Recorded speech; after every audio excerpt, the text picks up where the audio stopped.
Hey yo, I wrote a book, and it's selling while these fools on the internet telling on they self instead of self-promoting and excelling. Listen on these.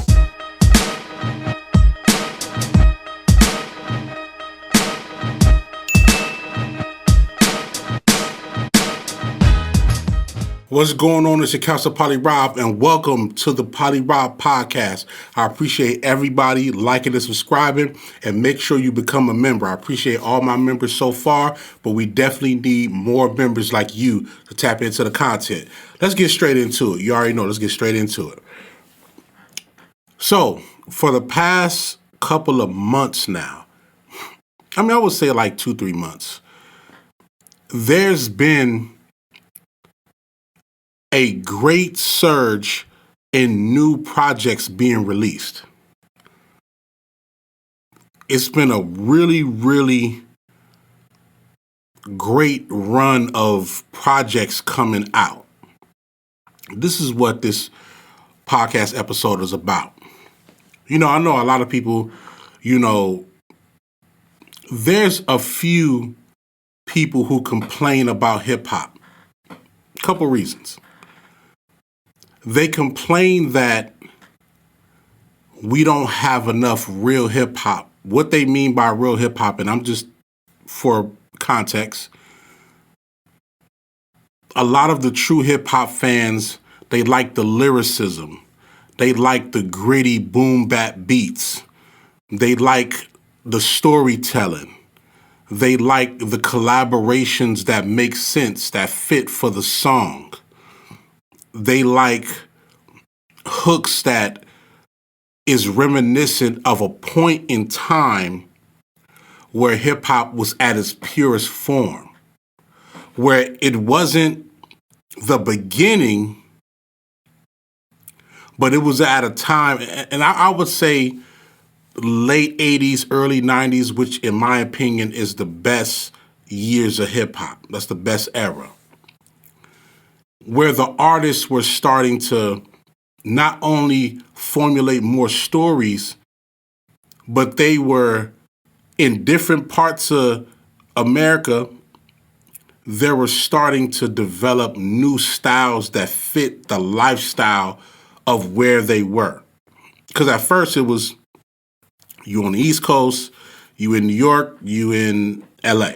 You know what I mean? A couple of sprinkles here and there. Then we started to get, the boroughs, the Brooklyn, the Queens, the Bronx. It's different types of hip hop in all those three boroughs. You know what I mean? It's as well as the other boroughs too. It's 5 boroughs, so don't forget that. Then, LA artists was different from Compton artists, was different from the Bay Area artists. Then you get, couple sprinkles in the South. Like a lot of the music that came out in that time was reflecting of the lifestyle that they was living. Everybody was coming from a perspective of what was happening in their lifestyle. If it was the Southern twang, if it was the Jeeps and the Beamers and the Benzes on the East Coast, if it was the lowriders on the West Coast and the gangs, you know what I mean? So many different elements. So when I say and when I mention real hip hop, I'm usually talking about that era just based on a consensus of how people judge the purest form of hip hop. Not just when it started, because of course when it started is the elite, that's the purest form. But I'm talking about the elite level of hip hop was late 80s, early 90s. You know what I mean? But let's carry on. So there's been different eras that come about. And every time we get an era, we get new artists that's on the rise. We get a couple of legendary artists probably revisiting another element. But for the most part, it's usually new artists doing their thing. Then for the past few years, in my opinion, I think after the pandemic, we've gotten a resurgence of artists that are legendary that have a new opportunity to bring new music and also keep themselves as modern as possible, as updated as possible, without losing the element of what they're truly about. Example.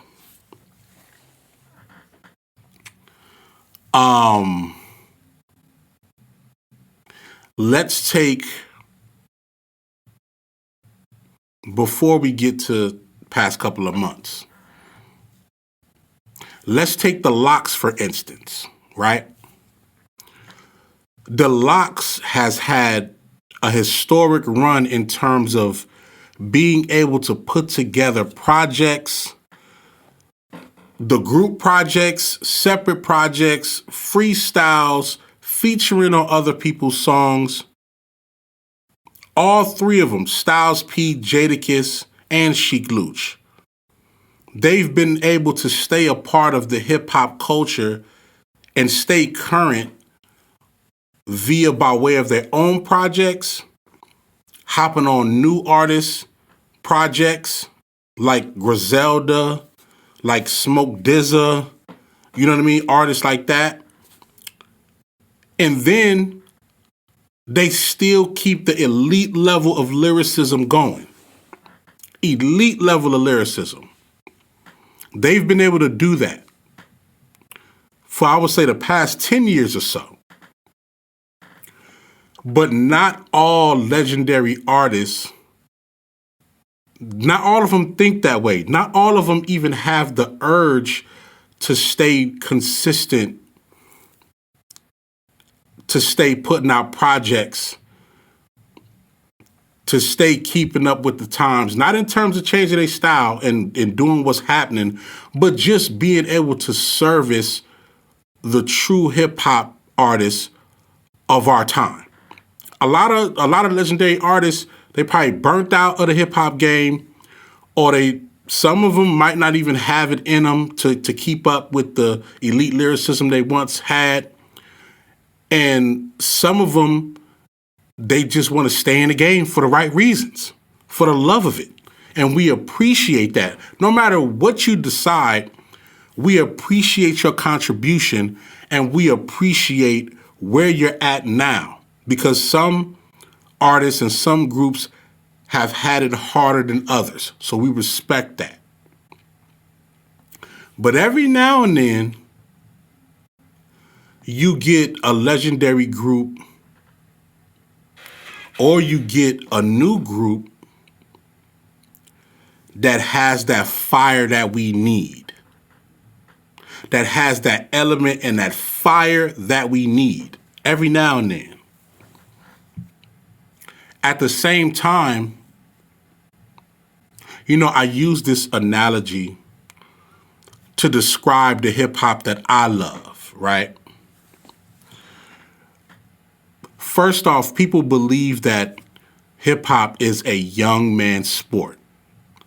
Most people will say the young artists in hip hop are the ones who run it. They're the ones who have the biggest records. They're the ones who have the biggest fan base. The younger you are, the more opportunities you're awarded, all of that.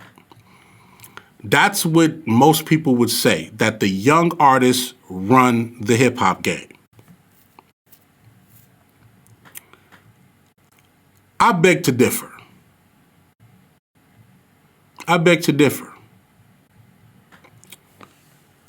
And y'all let me know if I'm wrong. But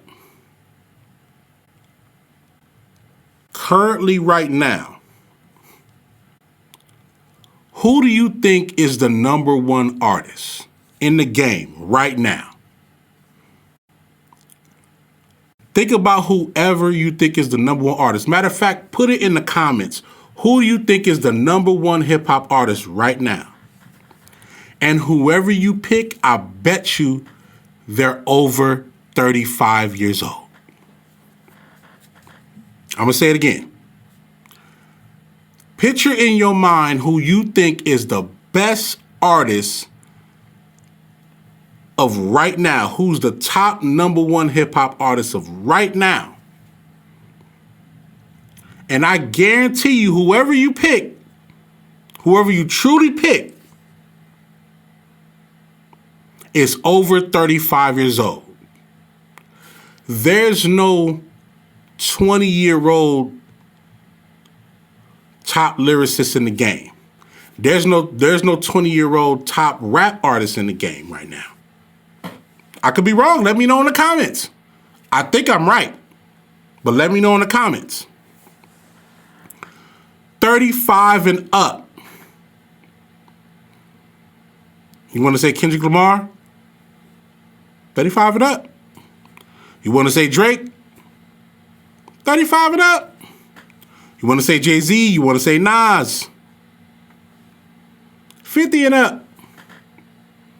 You want to say J. Cole? 35 and up. Pick somebody. Future? Young Thug? Pick somebody over 35.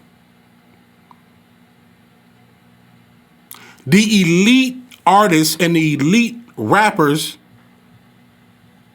our elite creatives, are over 35. I'm sorry, I gotta be honest. They're over 35. Who's calling me? Sorry. My business is always going. Local astronauts. Y'all know the vibes.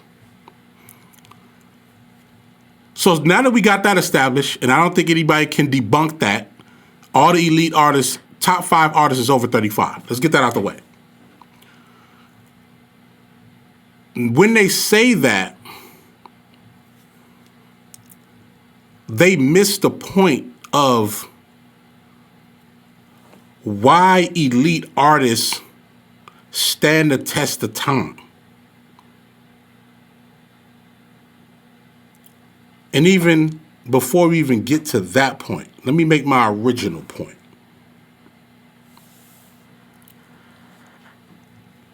Hip-hop is like fine wine. The hip-hop that we want is like fine wine. I give this analogy all the time. Let's say you walk into a liquor store, right? You know, you just had a good time with your girl. You want to wind down the night. You want to go pick something up from the store because you know you might have to do some things. Who knows? You go to the local liquor store. She looking good. You looking dapper. You shining. You swagged out. You got your Riz on 10. However you want to say it. It's a good night. You walk into this local liquor store, or you walk into a Ralph's or something, you know what I mean? You want to pick up some wine, right? You want to grab some wine because you want to end the night the right way. Now, you got a couple options. You got 3 tiers. You got 3 tiers. You got the cheapest of the cheap. You got the cheap wine, $10, $8. Some of them be hidden, don't get me wrong. Some of these cheap wines be hidden, especially the box wine. It be hidden sometimes. And keep it 100, they be hidden. So, you got the cheap wine, you know what I mean? 8, 10, 15. And then you got the next tier. Little bit better wine, but more available. The cheap wine, certain places not even gonna carry it, but the ones that do carry it, they know that there's a market in the city for that cheap wine. The next tier tastes a little bit better. Not the best, but still tastes good. But it's a little bit more expensive. Like, I'll mention one, like Stella Rosa, right? Stella Rosa wine, the average bottle, right? Pretty cool, 15, 20, 22, you know what I mean? But that wine is pretty much everywhere. Everywhere that sell wine, Stella Rosa is there. And it's pretty good. It's good. The ladies like it. It's a good situation. Then you got the top tier. Then you got the next level. You got the wine that's been sitting there for ages. You got the wine that's expensive, that's been worked on for years and, I don't know, distilled. I don't know what they call it, but it's the top tier wine. It's not a lot of bottles, though. It's only a couple of bottles, because having this type of wine, you're not going to have a bunch of bottles of these because the market value for it is high and the price to purchase it is very high. But it's only a couple of bottles. Now, let me get to the analogy the point that I'm making. I think of hip hop in these same tiers. I think of hip hop in these same tiers. There is the cheap hip hop, the hip hop where they're just giving you what they feel like the market is trying to give you. The cheap hip hop where it's not real sound design. It's just cats rapping on records, doing whatever hook. It might catch, it might not, but they're giving you that by the boatloads. They're giving you that by the boat. It's everywhere.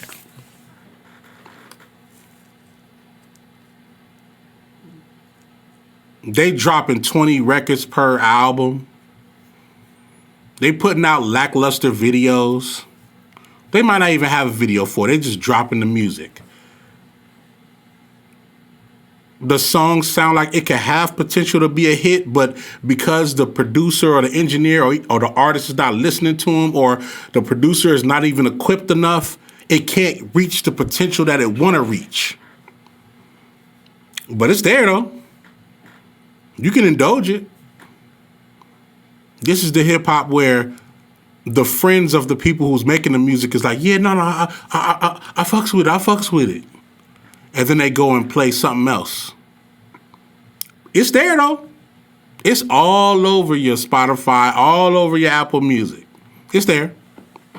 Then you got the next tier. Now, this tier is vastly better. It's better. It even got some hits. Probably 1 or 2 hits per album. They took a little bit more time on this tier hip-hop. The mid-tier hip-hop, they took a little bit more time. They actually have a direction. Their direction is whatever it is, but it's geared towards proper marketing. It's geared towards trying to create some type of trend. It's a little bit more polished because they might have a little bit more money to pay the engineers to make it sound good. Is it creatively good? Who knows? It depends on who's listening. But you can get away with it in the clubs. You can get away with it sometimes on the streets. Some of these records might slip through the cracks and become your top 10 records. Singles, that is. When it comes to the album, a couple of joints on there, but the album still doesn't make it the way you want it to make it. But it's a lot better than the bottom tier. That's a tier for hip hop too. And then you got the elite level hip hop, just like the elite level wine. It's not too many of these. It's not too many of these albums that drop every year. You might get 2. You might get 3. If it's a good year, you might get 3. Elite level lyricism, great concepts, beautiful production, sound design is on point, cohesiveness through the tracks with the skits. The features fit the project and not because you just need a feature from somebody on the label. It's energy throughout the whole project. You can pinpoint where you're going to play this whole album. No skips. If there's one skip, it's probably just a preference, but it's really no skips. Album of the Year worthy, Grammy worthy, club worthy, records for the streets, albums that define legendary catalogs. It's not a lot of these. So when they come along, you better indulge in the energy and the festivities of this album, because you'll probably never get it again this year. You might have to wait a couple years. There's artists who make these type of albums that make these type of albums every 5 to 7 years. Elite level hip hop. It can be party, it can be dance, it can be eclectic, it can be emotional, it can be lyricism, it can be whatever, but it's elite. It's elite. That's how I grade my hip hop, like how I grade my wine. The cheapness, little bit better, and the fine wine. The cheap hip hop, the vastly better hip hop that may get away with a hit or two, and the hip hop that changes the trajectory of the culture. That's what I'm talking about. Now, why am I saying this? I'm saying that because now in modern times, for the past 3 months, well, I would say the end of last year, the end of 2024, up until now, we are getting some fine wine hip hop.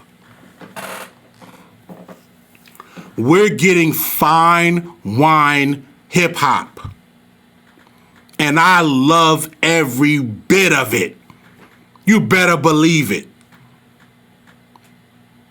We've been wanting this since after the pandemic. There's been some artists and some groups that have put this stuff together. I want to name a few. Griselda, Westside Gun, Conway, Benny the Butcher, Flea Lord. Shout out to my guy Flea Lord. Lord Mob. TF, Everything Scandalous. You know what I'm saying? Jay Worthy, Larry June, Bun B,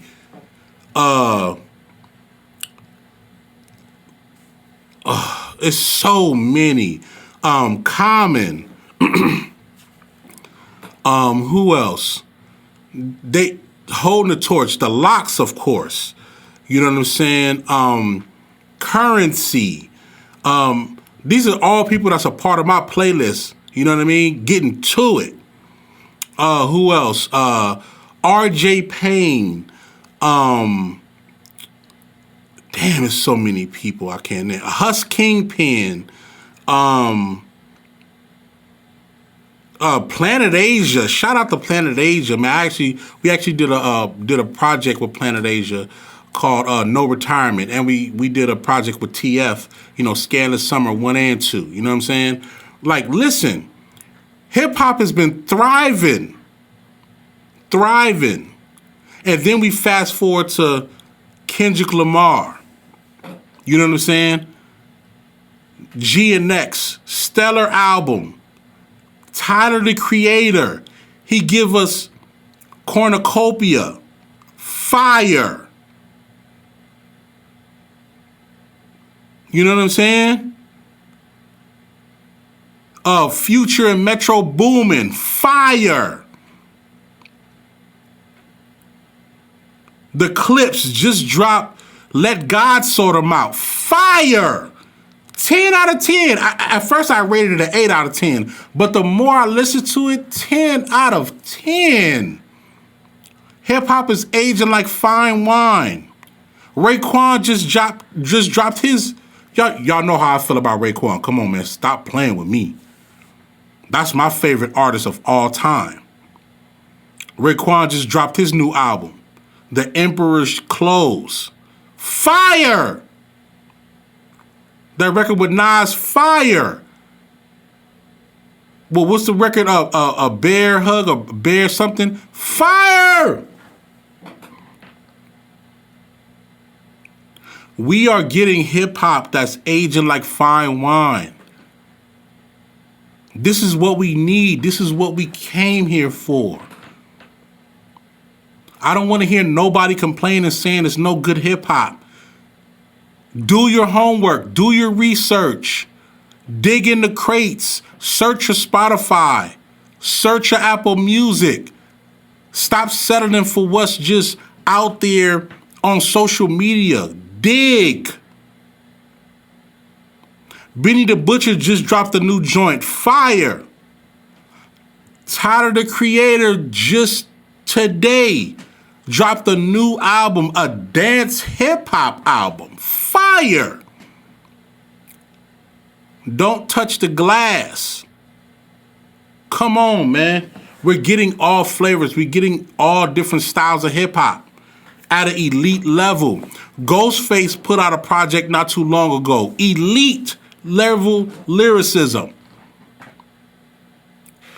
We're getting what we need from the culture. Don't deny that. Find what you like and enjoy it. Stream it. Buy the merch. Even Rock Marcy. I forgot about Rock Marcy. Elite level lyricism. Music that I personally work out to and do a lot of my nerd shit to. It's nothing like listening to great hip hop, gritty hip hop, and elite lyricism while you on your computer editing, while you on your computer lining up your sessions before you start mixing later on, reading contracts, building websites. It's nothing like listening to dope hip hop while you're doing that. That's what I do. That's what I do. That's my energy. You know what I'm saying? Stove God Cooks. Fire. He linked up with the Clips and did FICO on the album. Crazy. And don't let Nas come out with an album. Don't let Hove, don't let Jay-Z come with the album this year. It's over. Respect our legends and our new artists when they bring you the shit that you need to hear. It's here. Come on, man.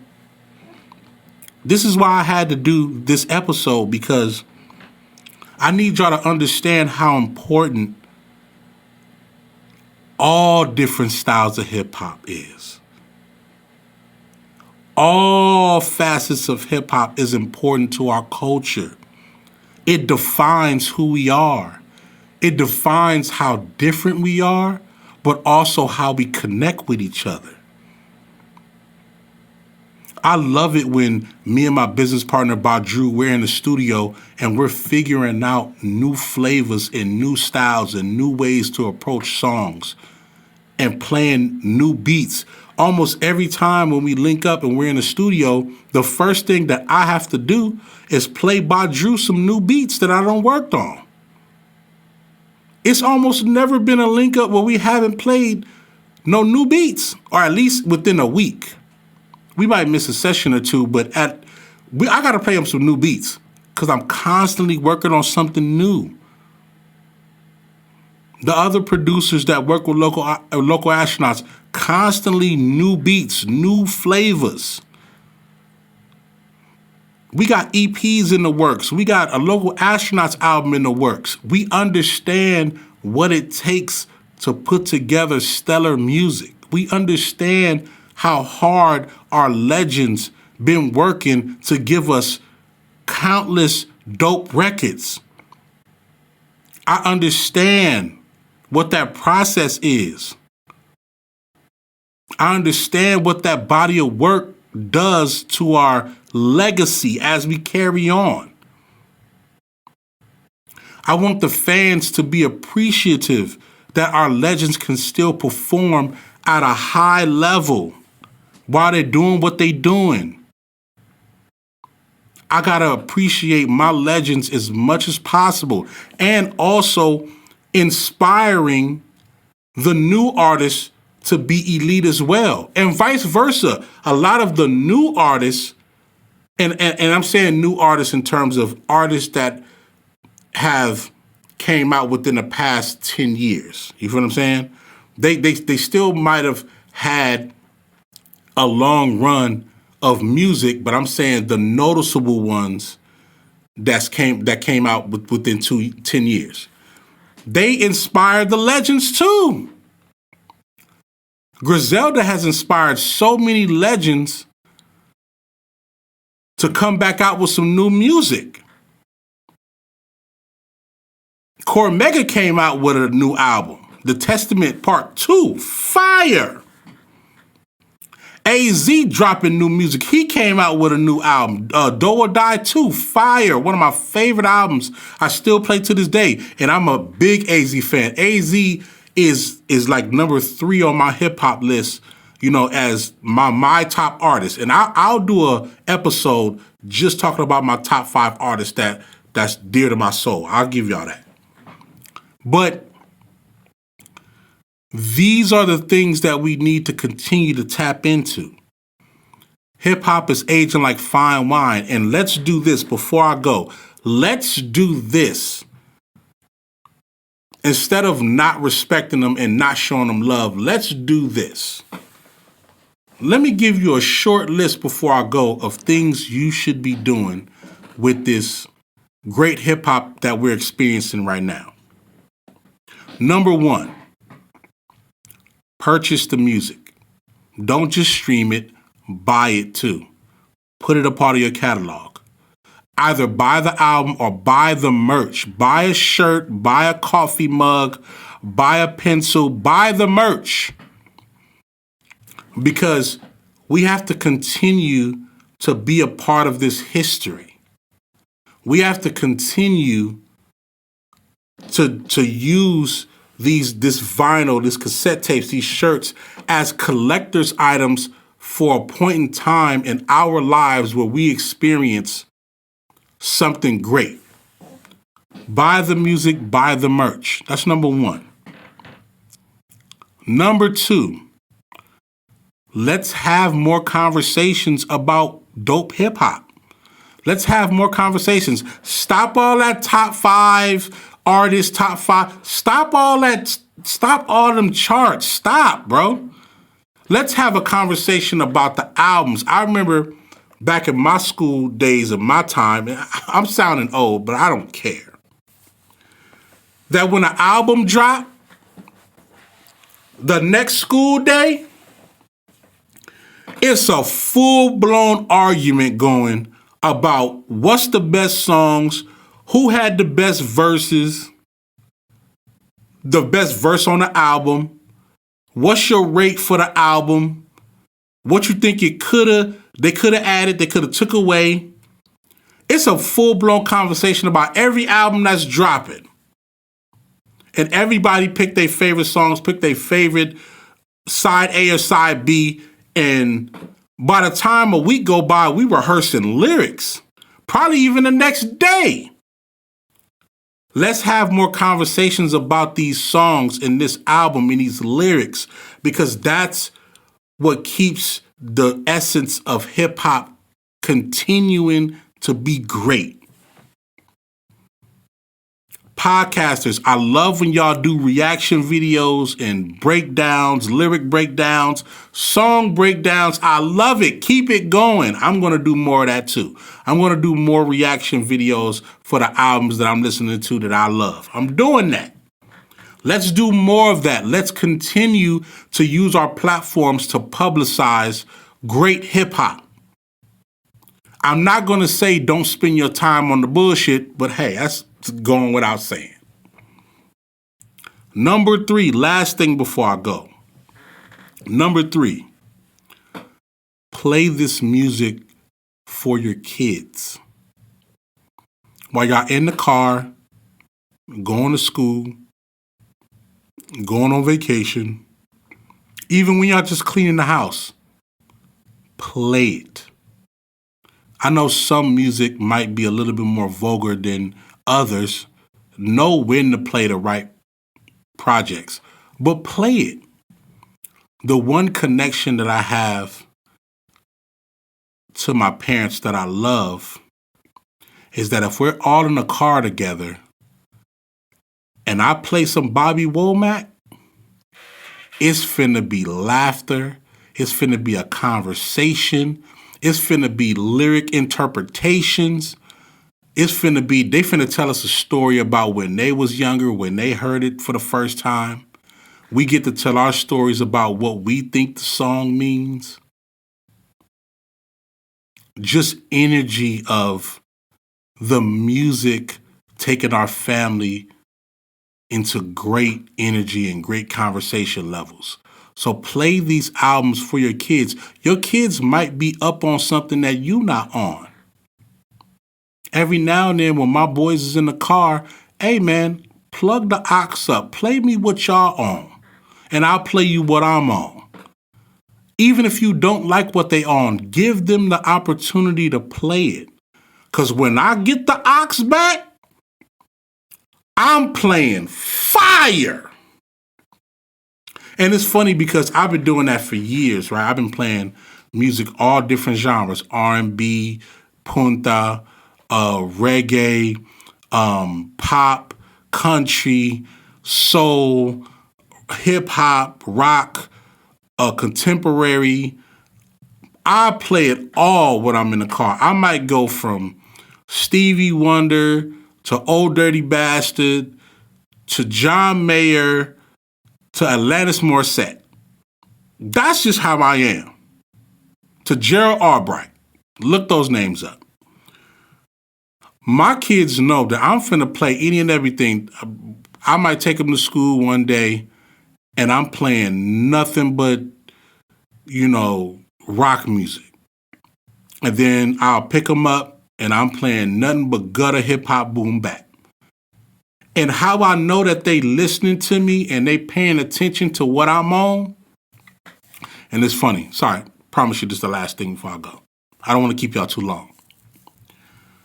So, my youngest, Zaire, right? My youngest Zaire. I love you, Zaire. My youngest, he's on Instagram. My oldest is on Instagram too, but my youngest usually uses that feature that's in the DMs. That's like a story in the DMs where you can put like a message there. You can put a song there and people could just see it throughout the day in 24 hours. So I'll look at my DMs and I'll see he posted a song, right? And he'll put something like emotional but cool. And then the song will be like he put one day, he put John Mayer Free Fallin'. Now he knows that record. I love John Mayer Free Fallin'. And I listen to the live version. I love the live version. So that's what he put in his DM story. And then I text him, I'm like, what you know about that, man? What you know about that? He like, what you mean? I know all about it. What you know about it? So we in there laughing or whatnot. But then I paused for a minute. And I'm not gonna lie, I got a little bit emotional because I remember when Zaire was like 4 or 5 years old and his brother, he's 2 years older than him, so he was like 6 or 7. I remember when I used to take him to school and I used to play that record every morning. And Zaire knows that song front to back. So when he posted it, I'm like, damn, he really, really listened to these records. And it's a bunch of other records that he played that's a part of my playlist and my catalog. But I'm saying this to say that our hip hop will continue, needs to continue through our children. For it to continue to age like fine wine, we need to teach our children all levels of great music and hip hop, especially hip hop. Because I know, and I'm not even talking about my legacy as me being a producer and engineer. I'm just talking about my legacy of music appreciation shall carry on through my children.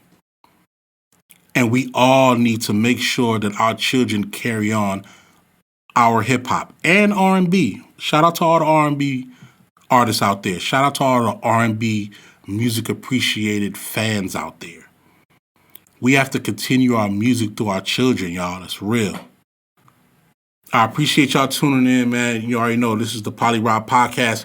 Let me know what y'all think in the comments. I want to continue to have this conversation. Let me know which albums from this year stood out to you. And real talk, let me know what's your all-time favorite albums. If I haven't listened to it, I'm going to go listen to it. And if I have listened to it, I'll respond back in the comments on what's my favorite songs. I appreciate y'all showing love. I appreciate all your ears, all the subscribers and subscriptions, all of the memberships, and just all of the love. I appreciate y'all. Till next time, workload.